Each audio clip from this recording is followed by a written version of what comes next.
Hello guys, मेरा नाम है शुभम पडियार और मैं आपको आज बताऊंगा दक्षिण भारत के प्रमुख राजवंश। इसमें मैं सबसे पहले बताऊंगा पल्लव राजवंश या पल्लव वंश। पल्लव वंश के संस्थापक श्री विष्णु थे और पल्लव वंश के संस्थापक श्री विष्णु थे। ये यहाँ पर मैंने आपको बता दिया है, ठीक है। ये आपको मैंने बता दिया, श्री विष्णु, ये रहा श्री विष्णु। और जो पल्लव वंश है इसके बारे में हम ये पूरा पढ़ेंगे। यहाँ ये पल्लव वंश है। पल्लव वंश की राजधानी कांचीपुरम तमिलनाडु में थी। इनका जो कार्यकाल था, यह काल था 275 AD से 897 AD था, ठीक है। पल्लव वंश के संस्थापक श्री विष्णु थे। उसके बाद अगले राजा महेंद्र वर्मन बने। उसके बाद अगले राजा नरसिंह वर्मन बने। उसके बाद अगले राजा फिर महेंद्र वर्मन सेकंड बने। उसके बाद अगले राजा परमेश्वर वर्मन प्रथम बने। उसके बाद अगले राजा नरसिंह वर्मन सेकंड बने। उसके बाद नंदी वर्मन और अंतिम राजा कंपू वर्मा थे। ये दक्षिण भारत के प्रमुख राजवंशों में एक आते हैं। इसके बाद अगले शासक हैं सामान्य का है सामान्य परिचय, ठीक है। ये सामान्य परिचय हैं, ये आपके सामान्य परिचय हैं। सामान्य परिचय में आते हैं उनकी उत्पत्ति ब्रह्मा अश्वत्थामा का वंशज माना जाता है और संस्थापक सिंह विष्णु का कार्यकाल 575 से 600 ईसा पूर्व तक था। सिंह विष्णु की उपाधि अवनी सिंह थी। सिंह विष्णु की उपाधि अवनी सिंह। उसका वैष्णव धर्म अनुयायी थे, वैष्णव धर्म को मानते थे सिंह विष्णु, ठीक है। और इन्हें मामल्लपुरम तमिलनाडु में आदि ब्रह्म मंदिर का निर्माण किया था, ठीक है। इनके द्वारा जो बताया गया था कि कई बार इनको आदि ब्रह्म मंदिर में बनाया था। ये है आदि ब्रह्म मंदिर। और महाकवि भारवी ने किरात, इनके जो महाकवि थे उन्होंने किरात अर्जुनम लिखी थी, ठीक है। ये मैंने आपको बता दिया, ठीक है। और जो दक्षिण पूर्वी भारत की कोरमंडल तट पर स्थित महाबलीपुरम या मामल्लपुरम पल्लवों का एक प्रसिद्ध बंदरगाह शहर भी था, ठीक है। ये और ये जो इनके प्रमुख शासक थे उनके बारे में बताया गया है कि देखो पल्लव शासक, ये है पहले प्रमुख शासक, इनके बारे में बताया गया है प्रमुख शासक, ठीक है। पहले शासक थे महेंद्र वर्मन प्रथम। इनका कार्यकाल था 600 से 630 CE तक, ठीक है। इन्होंने मतविलास प्रेषण की रचना की थी। मतविलास प्रेषण इनकी रचना की थी। इस नाटक जो मतविलास प्रेषण है एक नाटक है और इसमें धार्मिक आडंबरों के कटाक्ष तथा बौद्ध तथा कापालिका पर व्यंग किया गया। दूसरा है संगीत ग्रंथ कुड हिमालय के रचित है। जो कुड हिमालय है ना, इन संगीत ग्रंथ है ये महेंद्र वर्मन ने रची है। और प्रारंभ में जैन, कालांतर में शैव थे और तमिल सतम पहाड़ थे, ठीक है। दूसरा है, अब इसके बाद अगले राजा है नरसिंह वर्मन। नरसिंह वर्मन है अगले राजा जो बड़े राजा में से एक माने जाते हैं, ठीक है। नरसिंह वर्मन थे सबसे शक्तिशाली शासक थे नरसिंह वर्मन, जिन्हें वातावरणिक कोण की उपाधि मिली थी। इनका कार्यकाल था 630 से 668 CE तक, ठीक है। इनका कार्यकाल था 600, ये था इनका कार्यकाल था। सबसे शक्तिशाली शासक थे और बादामी चालुक्य राजा पुलकेशिन द्वितीय को पराजित किया था इन्होंने। उन्हीं की उपाधि थी नरसिंह वर्मन की बातावी कोण की उपाधि था महामहल की उपाधि थी। चीनी यात्री ह्वेनसांग का आगमन इन्हीं के दरबार में हुआ था। महाबलीपुरम में एक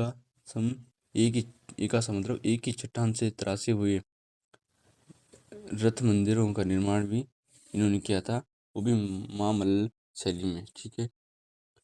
वो भी 5 रथ मंदिर बनाए थे नरसिंह वर्मन ने। सबसे छोटा था द्रौपदी रथ, ठीक है। जो महाबलीपुरम है वहाँ निर्माण किया था नरसिंह वर्मन ने किया था। एक आसन, ये मंदिर एक चट्टान के तराशे हुए गए थे। ये आपको यहाँ पे बताया भी गया होगा, ये देखो, ये ये आपको बताया भी गया है, ठीक है। ये वो मंदिर बनाए गए थे, ठीक है। जो मुख्य रथ था वो द्रौपदी रथ था। ये मुख्य रथ है वो द्रौपदी रथ है, मैं आपको बता देता हूँ। ये मुख्य रथ है, द्रौपदी रथ है।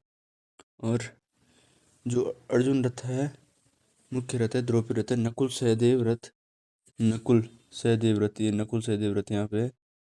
नकुल सहदेव रथ, नकुल सहदेव रथ, अर्जुन रथ, ये अर्जुन रथ आपको यहाँ पे दिख रहा होगा अर्जुन रथ।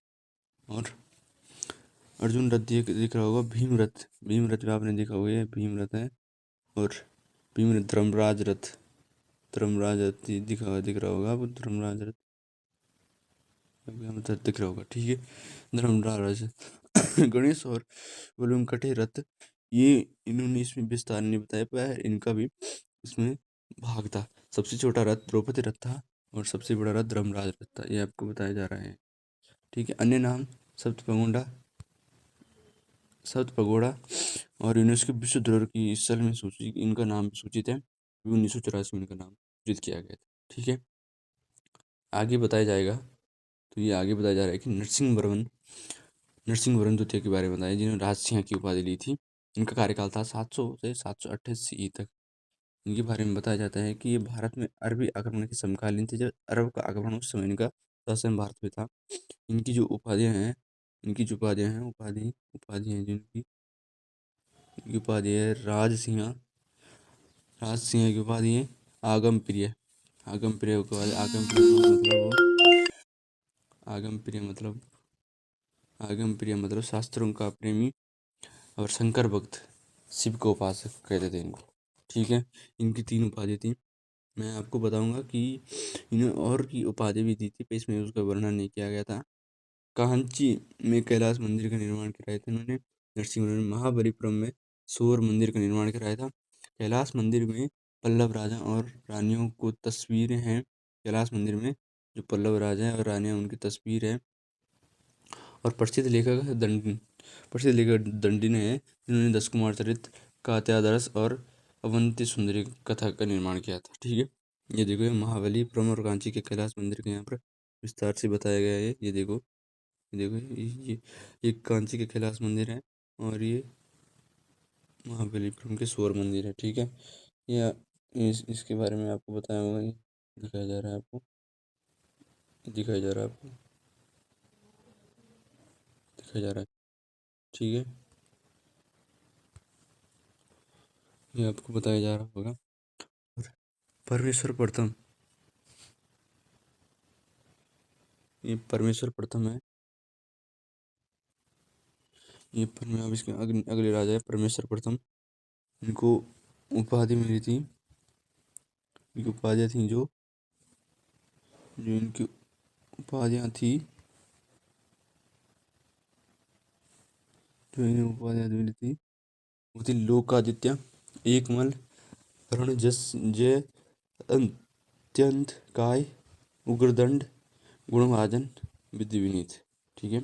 और इन्होंने भी मामल्लपुरम में गणेश मंदिर का निर्माण किया था। अगले राजा है नंदीवर्मन द्वितीय, ये नंदीवर्मन द्वितीय। इन्होंने, इनका कार्यकाल था 731 से 800 सी तक। कांची